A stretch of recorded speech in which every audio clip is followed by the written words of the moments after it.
bonjour, bienvenue à cette journée, 60e anniversaire des fondations de l'Europe,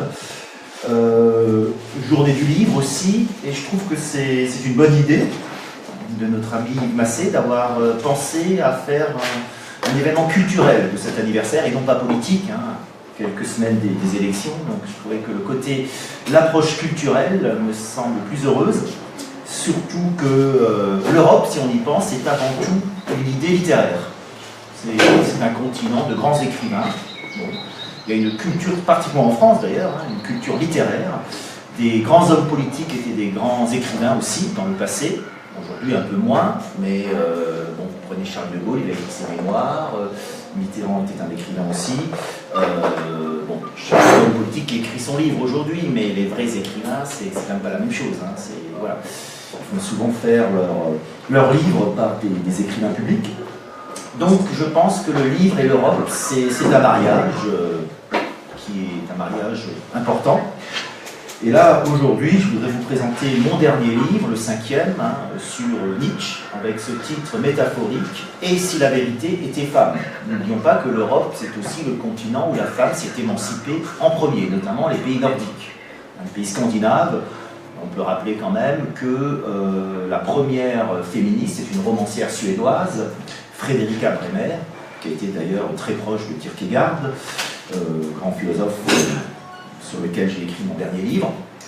Et donc le féminin est très important en Europe. D'ailleurs, Europa, je ne vais pas rappeler le mythe que tout le monde connaît, le mythe d'Europa, hein, qui a été enlevé par un taureau. Donc c'est un mythe, c'est un nom mythique, c'est un prénom de femme. L'Europe, c'est un prénom de femme. L'Amérique, par exemple, c'est un prénom d'homme, Amerigo. Les autres continents, c'est autre chose, je ne sais pas tout. Mais Europa, Europe, c'est quand même tout un symbole.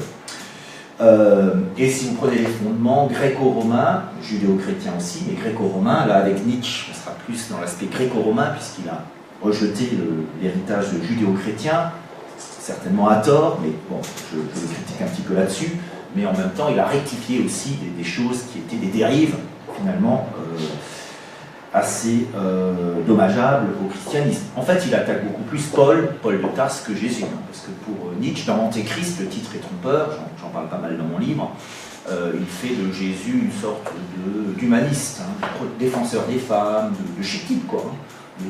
Un peu comme l'idiot de Dostoïevski, hein, une sorte d'idéaliste romantique, rêveur, donc il ne le prend pas tout à fait au sérieux, certes, mais il ne l'attaque pas, il attaque Paul, il dit c'est Paul qui a tout inventé, c'est Paul qui a tout trafiqué, c'est Paul le méchant de service. Et donc par contre, Nietzsche est un amoureux de la philosophie grecque, de la mythologie grecque, je dirais même qu'il n'est pas athée, hein, c'est ma thèse dans ce livre, mais qu'il est plutôt néo-païen. Néo-païen, le culte de Dionysos, hein, la figure du surhomme chez Nietzsche, c'est Dionysos, c'est le dieu Dionysos, qui est un dieu d'ailleurs assez féminin, hein, assez efféminé. C'est pas Hercule, hein, c'est pas le monsieur muscle. Le surhomme nietzschéen, c'est plutôt le philosophe artiste, c'est pas monsieur muscle. Même si Nietzsche va faire aussi l'éloge de la beauté physique. Et d'ailleurs, c'est aussi ce qui explique son admiration pour les Grecs, la statuaire grecque notamment, les dieux représentés sous de belles formes humaines. Donc il y a cette vision, je dirais, d'un dieu humain chez Nietzsche, et non pas d'un dieu abstrait qu'on ne peut pas vraiment aimer. Si Dieu est juste une idée abstraite, pour Nietzsche, on a du mal à y avoir accès. Donc je reviens aussi sur le titre, « Et si la vérité était femme », c'est une métaphore de Nietzsche dans son ouvrage « Par-delà le bien et le mal ». À vrai dire, c'est un livre sur Nietzsche, c'est aussi un livre à la fois très personnel et finalement à travers Nietzsche, parce que j'ai quand même certaines sympathies pour Nietzsche dans sa pensée, il y a des choses très belles. Hein. Enfin, Nietzsche, de toute façon, on trouve toujours ce qu'on cherche, hein, parce qu'il y a de tout chez Nietzsche. Donc, on ne peut jamais être d'accord avec tout, et puis il se contredit souvent. Enfin, c'est plus un poète qu'un philosophe. C'est un poète-philosophe. Son écriture est magnifique.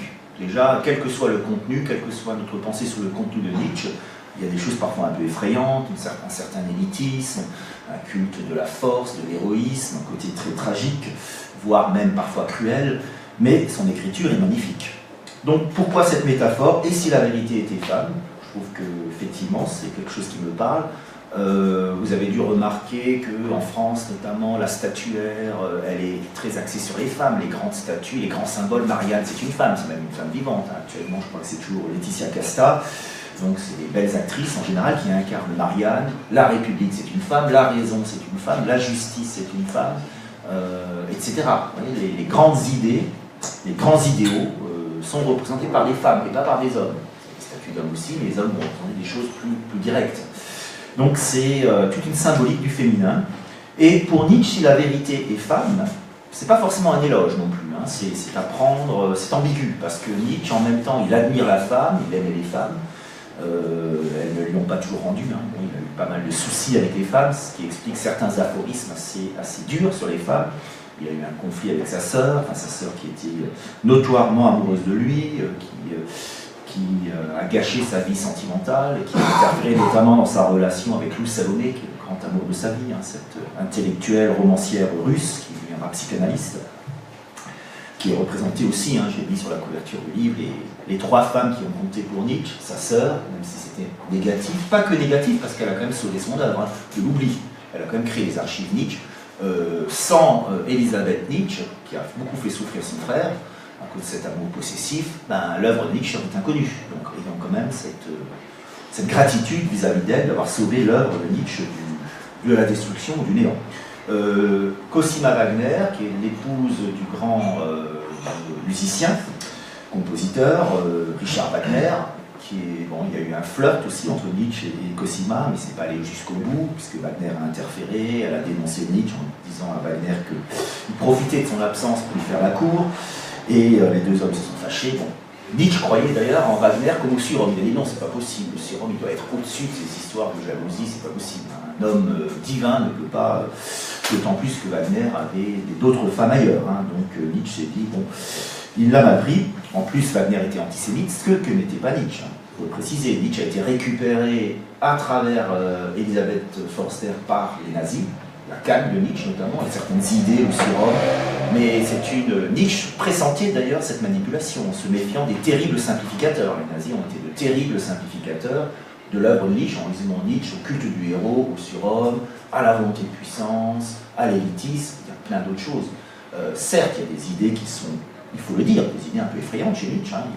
Il assume effectivement un culte de la force, de la supériorité, il est antidémocratique, pour lui c'est de la décadence, la démocratie, il est pour un homme fort, une femme forte qui dirige un pays. Voilà, il pourrait être un admirateur, il est assez russophile, hein. Vladimir Poutine pourrait avoir ses faveurs, j'en sais rien, puisqu'il adorait la Russie et la Pologne. En tout cas, il y a des choses inquiétantes chez Nietzsche, mais je crois que l'honnêteté, c'est de tout prendre. Il faut tout prendre chez Nietzsche. Les choses qui nous plaisent, celles qui nous plaisent un peu moins. C'est un tout, c'est une fulgurance. Et donc, pourquoi la vérité sur les femmes? Et là, c'est quand même le cœur de mon livre, parce que la vérité, comme la femme, est insaisissable pour Nietzsche. Elle est mystérieuse, ce qui fait son charme d'ailleurs. La vérité ne doit pas se donner tout de suite, elle doit être compliquée, difficile. Elle existe certainement, mais personne ne la connaît. Celui qui prétend l'avoir trouvée, ben, c'est un orgueilleux pour Nietzsche. Hein. C'est le cas de Hegel. Hein. Hegel dit clairement, si vous lisez entre les lignes, ma philosophie, c'est la vérité. Bon, la vérité absolue, il n'y a pas autre chose à chercher. Nietzsche se moque de Hegel, évidemment. Il dit, ben, quelle prétention de prétendre avoir trouvé la vérité. Il attaque autant d'ailleurs la science, la philosophie, que la religion. La vérité de la religion, pour lui, bon, c'est une vérité des faibles. Hein. Ceux qui ont souffert seront récompensés, c'est une compensation. Voilà. Pour lui, il résume un petit peu la religion à un symptôme, notamment le judéo-christianisme, un symptôme pathologique en quelque sorte. La science, il la trouve présomptueuse, et même, il y a un mot intéressant, il dira qu'elle est obscène, la science, de vouloir tout découvrir. Bon, la science et la technique. C'est vrai que d'une certaine manière, la science et la technique vont impliquer une sorte de viol de la nature. Bon, c'est ce que dit Nietzsche, hein, il y a des images assez fortes. Donc la vérité, comme la femme, doit être pudique. Il faut l'approcher en douceur. Il ne faut pas chercher à la voir nue tout de suite, hein, la vérité toute nue, hein, c'est une métaphore. C'est un manque de goût, Nietzsche, et pour une approche, c'est un romantique d'ailleurs. Donc il a pris cette métaphore, et avec un peu d'humour aussi d'ailleurs. La vérité ne doit pas être trouvée tout de suite. Il faut être patient, il faut la mériter un peu comme un photographe qui cherche à photographier des animaux sauvages. Bon, c'est une belle métaphore, il faut être patient, il faut attendre, il faut surtout pas, plus vous allez vouloir avoir rapidement l'animal, plus il vous échappera. C'est un petit peu pareil pour la vérité, comme pour la femme, pour Nietzsche. Nietzsche qui lui-même d'ailleurs, son échec avec les femmes, c'est pas que l'intervention de sa sœur, son problème d'infection de la syphilis, c'est sûr que ça n'a pas aidé, c'est quelque chose de plus basique, mais c'est aussi sa maladresse de demander les femmes en mariage tout de suite. Et qu'il a eu une femme, il l'a demandé en mariage. Bon, même à l'époque, aujourd'hui ça se fait encore moins, mais même à l'époque, hein, on était plus romantique, mais malgré tout, on prenait le temps quand même. On n'est pas la femme en mariage tout de suite. Ça pouvait l'effrayer. Et on peut, enfin c'est ma thèse hein, dans mon ouvrage, je pense même que Nietzsche l'a un peu fait exprès, inconsciemment en tout cas, parce que d'une certaine manière, son chagrin d'amour perpétuel l'a rendu philosophe. Vous savez cette phrase célèbre sur laquelle ironise Nietzsche, de Socrate qui disait mariez-vous, vous avez tout intérêt à vous marier, parce que si vous êtes heureux pour le mariage, bon, ben, vous êtes heureux, et très bien, et si vous n'êtes pas heureux, ben, vous deviendrez philosophe. Puis Nietzsche a un petit peu appliqué cette sentence de Socrate, même s'il disait ne pas aimer Socrate. L'argument, vous allez me dire, est un peu décevant parce qu'il n'était pas beau. Bon, voilà, comme s'il suffisait de ne pas être beau pour être décadent, comme le dira Nietzsche. Mais là, c'est une pirouette de Nietzsche, encore une fois, comme il en a l'habitude. Donc cette métaphore a du sens, et Nietzsche, finalement, je dirais, un peu comme Kierkegaard, auquel je le compare, hein, on pourrait dire que Nietzsche est un Kierkegaard anti-chrétien, parce que Kierkegaard se dit chrétien, et chrétien d'ailleurs. Comme Kierkegaard, on dirait qu'il a sublimé, d'où le sous-titre hein, du livre, l'échec sublime de Nietzsche. C'est un peu comme si Nietzsche avait sublimé son échec amoureux dans une écriture magnifique. Un peu comme si l'écriture était devenue la femme de sa vie, en quelque sorte. L'écriture, hein, une écriture, c'est un féminin aussi. Et donc, si Nietzsche avait été heureux en amour, on n'aurait pas eu cette œuvre. Et on ne serait peut-être pas là à en parler maintenant. On parlerait d'autre chose, évidemment, mais voilà. Donc, c'est un des paradoxes, c'est valable pour beaucoup d'autres auteurs. Hein. Si leur vie amoureuse avait été une vie tranquille, sans drame, bah, ils n'auraient peut-être pas écrit. On dit parfois, et c'est malheureusement un peu vrai, que ce sont les livres tragiques qui se vendent le mieux, qui ont plus de succès. Il y a des livres heureux, des contes de fées heureux, mais finalement ils ont moins de succès, malheureusement. Un peu comme si les lecteurs que nous sommes, ça c'est un problème de la nature humaine peut-être, c'est une autre question. On cherchait effectivement le drame, que ça nous intéressait plus. Hein, les journaux vont toujours plutôt parler de ce qui va mal, du train qui déraille, de l'avion qui tombe, et pas des milliers ou des millions de trains qui ne déraillent pas, et des avions qui ne tombent pas. Parce qu'évidemment, savoir que l'avion est bien arrivé, ok, c'est bien, mais voilà, alors quand il y a une catastrophe. Et Nietzsche a un peu joué là-dessus aussi, à vrai dire. Hein. Il a peut-être exagéré le côté tragique de sa philosophie. Vous savez qu'il est mort fou. Alors, bien sûr, j'insiste beaucoup aussi sur cette folie. Alors bon, on a dit parfois qu'il a simulé la folie parce qu'en réalité, il espérait fonder, c'était pas qu'un philosophe, qu'un écrivain, il espérait fonder un véritable mouvement esthético-moral en Europe pour remplacer le christianisme décadent, qu'il trouvait décadent. Quand Nietzsche dit « Dieu est mort », par exemple, hein, pour revenir sur cette phrase que je commente, c'est pas que Dieu est mort, Dieu s'il existe ne peut pas mourir, Nietzsche le sait bien. C'est une métaphore pour dire qu'il est mort dans le cœur des hommes de son époque. Qui, d'une certaine manière, n'est pas tout à fait faux. C'est peut-être un peu exagéré. Heureusement, il n'est pas mort dans le cœur de tout le monde. Mais effectivement, il constate que le christianisme allemand, en tout cas, est très malade à cette époque, hein, en Prusse, qu'il est très ritualiste. C'est les pharisiens, quoi, hein, les pasteurs, beaucoup de pasteurs, sauf son père qui était pasteur et qui était un chic type, mais qui est mort à 36 ans, malheureusement. Les pasteurs avaient tendance à être un petit peu très ritualistes. Le christianisme avait perdu de sa saveur. Hein. Il va se ressaisir par la suite, lors des catastrophes du XXe siècle. Mais au XIXe siècle, c'est un christianisme un petit peu décadent, effectivement. Et c'est ce christianisme-là qui l'attaque. Bon, donc c'est quand même, il faut bien remettre plus dans son contexte, c'est le christianisme allemand du XIXe siècle qui l'attaque. Et donc, Dieu étant mort, dans le cœur des hommes en tout cas, il faut recréer un Dieu à travers le culte du surhomme. Or, le surhomme doit être un homme qui aime les femmes et qui les aime vraiment, pas uniquement pour le plaisir qu'elles peuvent donner, mais et ce que lui ne saura pas faire. Donc ma thèse dans ce livre, c'est aussi de dire que Nietzsche est devenu fou, pas seulement à cause de ses problèmes de santé, syphilis, hérédité paternelle, attaque cérébrale du père, problème certainement, à l'époque la médecine était balbutiante, donc on n'a pas vraiment su ce qu'avait exactement le père, mort à 36 ans d'une attaque au cerveau, voilà, une sorte d'attaque cérébrale, certainement. Ça peut être héréditaire, donc bon, il y a eu plein de thèses qui ont été écrites là-dessus. Le chloral, il se droguait, enfin pour calmer ses douleurs, il avait beaucoup de maladies différentes, aux poumons, il avait des problèmes aux yeux, c'était un malade en bonne santé, un peu, disons paradoxalement, puisqu'il était très sportif, il marchait beaucoup. Mais quand même, sa déception philosophique, à mon avis, est quand même essentielle. Je pense qu'en réalité, il avait vraiment des problèmes psychologiques, mais qu'il a exagéré sa folie. Voilà, il était que partiellement fou, et il s'est dit finalement, c'était comme il était très orgueilleux quand même, qu'il sentait son génie, et son génie est indiscutable. Mais il était très énervé, très en colère que son peuple, nul n'est prophète en son pays, hein, justement, que le peuple allemand ne le comprenne pas, fasse semblant de ne pas le comprendre, le rejette.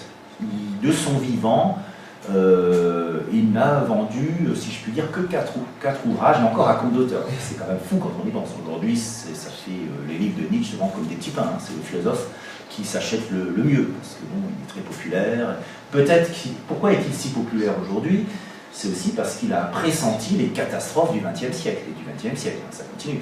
Il a pressenti cette décadence de l'Occident, dont il parlait déjà à l'époque. On le prenait pour un fou au moment où l'Europe dominait le monde entier, hein, au XIXe siècle, fin XIXe siècle, au moment où meurt Nietzsche, puisqu'il est mort en 1900, à l'entrée du XXe siècle, l'Europe était toute puissante. Donc dire que l'Europe est décadente, ça faisait quand même sourire un petit peu, alors que le verre était déjà dans le fruit. Justement, au moment où l'Europe était la plus forte, hein, c'est un peu Toynbee, Arnold Toynbee qui dit ça, hein, c'est au moment où une civilisation est la plus forte qu'elle est déjà en fait en train d'être décadente.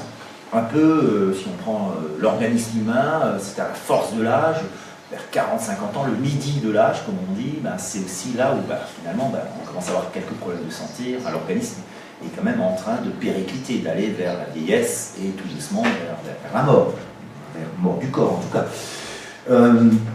Donc Nietzsche avait ressenti tout ça, avait prévu tout ça. Il y a une dimension messianique, il me semble, hein, c'est aussi un des aspects singuliers de ce livre, je terminerai là-dessus, le côté messianique de Nietzsche, hein, le 5e évangile, il y a un chapitre qui s'appelle le 5e évangile.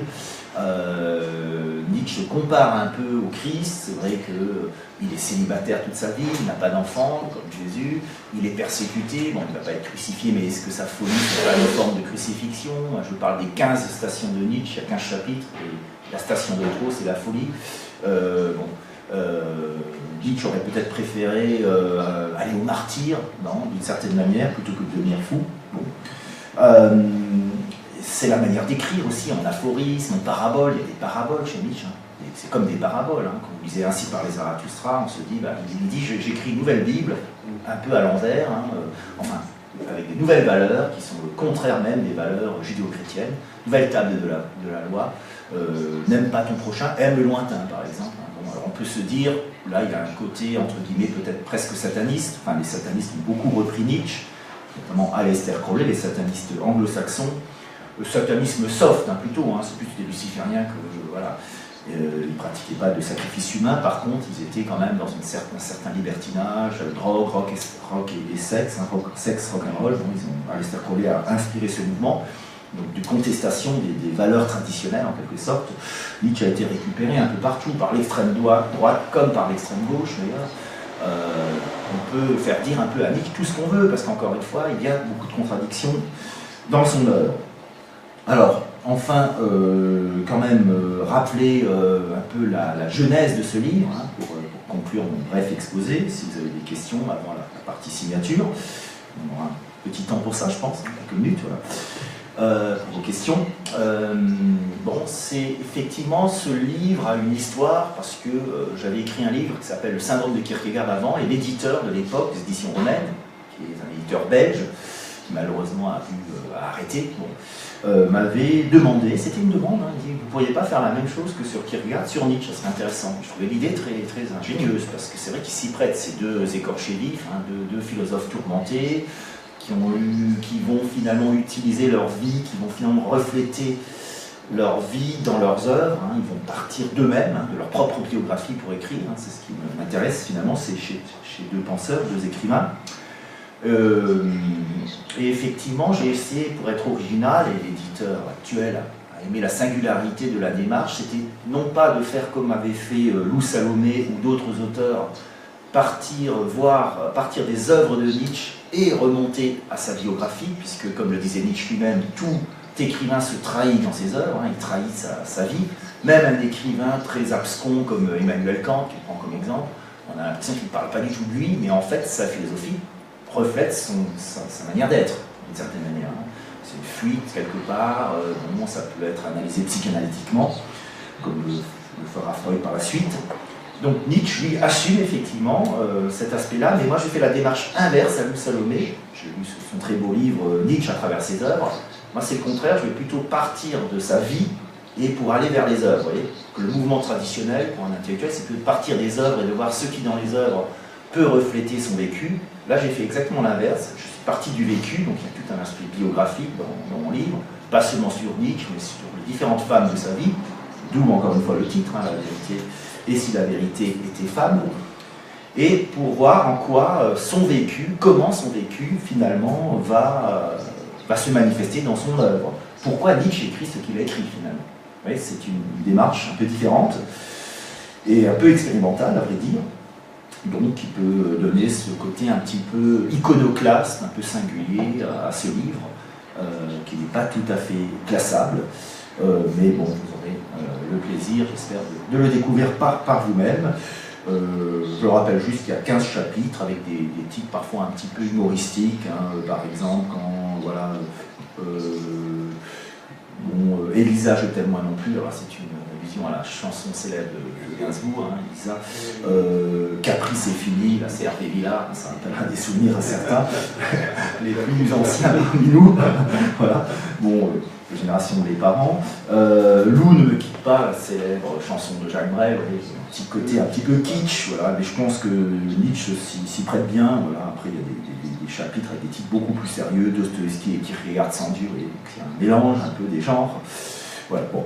Donc un peu pour tous les goûts aussi, et puis l'écriture qui se voulait, j'ai essayé d'avoir une écriture un peu plus légère, un peu plus poétique dans mes livres précédents, éviter cette lourdeur germanique, justement, que je terminais pour dire, puisque c'est la journée de l'Europe, je suis strasbourgeois, j'ai vu de très belles photos d'époque de Strasbourg avec la cathédrale, et donc effectivement Nietzsche a connu l'Alsace, il a fait la guerre d'ailleurs en Alsace en tant qu'infirmier, c'était un pacifiste, il refusait de prendre les armes, il était européen avant l'heure, il ne voulait pas tuer d'autres Européens, il aimait bien la France, il était contre Bismarck, mais il s'est quand même engagé dans l'armée allemande en tant qu'infirmier pour sauver des vies. Voilà. Et donc il a sauvé des vies sur le front d'Alsace-Lorraine en 1870, lors de la guerre de 1870 que la France a perdu très très vite contre l'Allemagne, d'où la revanche, reprendre l'Alsace-Lorraine, toutes les guerres du XXe siècle, 14-18, tout est venu d'Alsace finalement, un peu comme si l'Alsace était une belle femme, justement, parce que c'est dans la métaphore, disputée par les deux ordres allemands et français, les deux grands en puissance. C'est vrai, quand on y pense, c'est quand même des conflits qui ont fait des millions de morts pour les beaux yeux de cette région, qui est délicieuse effectivement, mais quand même, on se dit, c'est la folie humaine aussi, quelque part. Donc il y a aussi ce petit clin d'œil historique, puisque Nietzsche a fréquenté les forêts dans lesquelles j'aime me promener, c'était un grand marcheur aussi, donc, il y a aussi cet aspect-là qui joue, et pour moi c'est un grand penseur européen, il adorait l'Italie, il adorait les pays scandinaves aussi, c'était un grand voyageur aussi en Europe, avec ses moyens un peu modestes, mais il admirait la Russie, il était pour une réconciliation entre les pays de l'Est et les pays de l'Ouest, il était très moderne, assez prophétique sur l'Europe aussi, il me semble. Vision vraiment pan-européenne. Ça me semble intéressant aussi. Je m'arrête là et j'écoute vos questions, vos commentaires. Bon temps.